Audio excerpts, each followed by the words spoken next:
Assalamualaikum warahmatullahi wabarakatuh. Warga sehat, setelah kita melakukan perjalanan ke masyarakat, walau tadi komitmen saya bersama tim konsen dalam dunia kesehatan, tapi mau tidak mau ketika terjun ke dalam masyarakat, kita dilibatkan dalam sebuah permasalahan-permasalahan lain di luar kesehatan. Yang paling banyak ya memang permasalahan sosial dan ekonomi. Ya, akhir-akhir ini masyarakat memang cukup tertekan dengan situasi pandemi yang hampir kurang lebih 2 tahun lebih. Tapi pada awal Februari menjelang Maret, seiring dengan pernyataan astronomi bahwa posisi matahari dengan bumi pada perimeter yang paling dekat, ini menyebabkan sebuah permasalahan tersendiri dalam dunia kesehatan. Tadi perubahan cuaca yang ekstrim yang tidak bisa diprediksi ini juga menyebabkan timbulnya penyakit-penyakit yang ada di tengah masyarakat. Belum juga selesai masa pandemi, ya pada akhirnya mereka harus menerima kenyataan musibah ini. Dan itu juga berdampak pada pencaharian mayoritas masyarakat di kita sebagai petani. Dari mulai masa panen, hasil panen, dan hasil produksi pertanian juga menurun.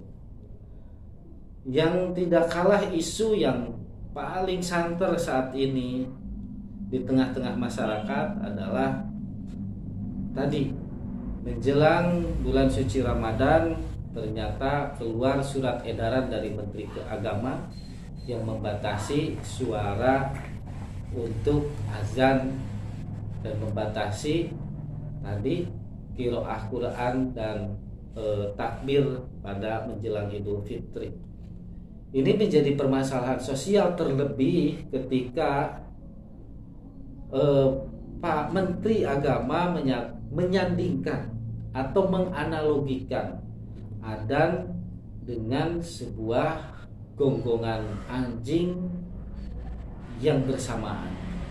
Saya pikir pendapat saya sama sekali tidak relevan membandingkan suara adzan yang dilakukan oleh umat Islam dalam waktu-waktu tertentu dengan gonggongan anjing.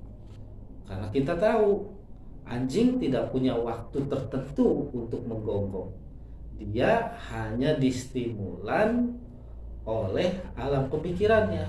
Kalau lapar, kalau merasa diganggu, pasti dia akan menggonggong. Karena itulah naluri hewani. Sementara adzan dilakukan pasti waktunya hanya dalam waktu-waktu tertentu. Itu yang pertama. Dan yang kedua, saya teringat dengan sebuah hadis yang diriwayatkan oleh Imam Ahmad. Seorang muadzin akan diampuni dosanya, dan dengan sepanjang suaranya itu bisa didengar oleh manusia, maka yang dilewati oleh suaranya baik makhluk yang kering ataupun makhluk yang basah, dia akan memohonkan ampunan kepada Allah untuk orang yang melakukan atau melaksanakan adzan itu sendiri. Dan secara harfiah, dai itu sebuah ajakan. Yang namanya ajakan, pertama harus tegas, kemudian harus tugas dan terdengar. Maka sangat rasional ketika zaman Nabi Muhammad SAW bahwa mereka menunjuk seorang Bilal bin Rabah untuk menjadi muadzin. Pertama karena punya suara yang tegas, lugas, lantang dan merdu. Ini semata-mata untuk meyakinkan bahwa panggilan sholat ini dilakukan dengan tegas seperti itu. Coba kalau kita bayangkan bahwa ini dengan sayup-sayup, bukan sebuah ajakan, bukan sebuah dai, bukan sebuah seruan. Belum lagi permasalahan-permasalahan lain yang saya tidak habis pikir. Dalam situasi seperti ini, minyak goreng langka di sebuah negara sebagai produsen sawit terbesar di dunia. Masalah ini belum selesai, minyak masih langka, kemudian masalah sosial lain.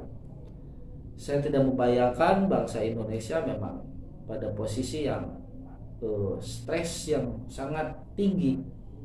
Permasalahan-permasalahan ekonomi ditambah permasalahan sosial berakumulasi terus-terusan dan tidak terselesaikan secara tuntas dari sebuah permasalahan-permasalahan ini. Saatnya buat kita bangsa Indonesia, masyarakat pada umumnya, kembali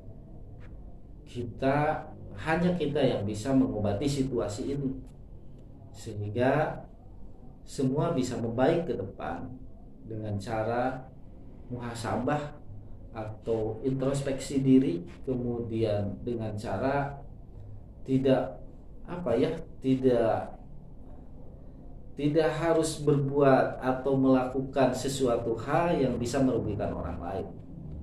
Karena tadi kelangkaan minyak goreng juga bukan terletak pada sawitnya yang kurang, bukan terletak pada produksinya yang kurang, tapi permainan-permainan orang yang punya uang dalam menimbun, memanfaatkan situasi dan untuk mencari keuntungan sebesar-besarnya dari masyarakat. Demikian juga saya harap polemik-polemik lain, permasalahan sosial tadi jangan sampai mengganggu masyarakat yang sedang sakit.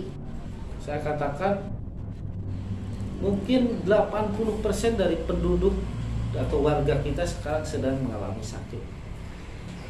8 dari 10 orang sedang mengalami sakit karena tadi situasi dan kondisi yang terjadi pada diri kita, pada masyarakat kita dan dunia kita. Ya, kalau masalah-masalah global seperti itu saya tidak begitu tahu mengenai perang di Ukraina dan lain sebagainya. Walaupun lambat laun pasti akan berpengaruh pada kehidupan kita. Terima kasih, saya tidak bermaksud menggurui, saya tidak bermaksud menyinggung siapapun, tapi saya hanya bermaksud kita percuma membahas kesehatan saja tanpa menyelesaikan permasalahan-permasalahan sosial, tanpa menyelesaikan permasalahan-permasalahan ekonomi. Pada akhirnya semua kebutuhan masyarakat harus bisa diselesaikan untuk membangun bangsa ini ke depan jauh lebih kuat, jauh lebih hebat, dan dengan melakukan sebuah prinsip gotong royong dalam kehidupan sehari-hari. Terima kasih. Assalamualaikum warahmatullahi wabarakatuh.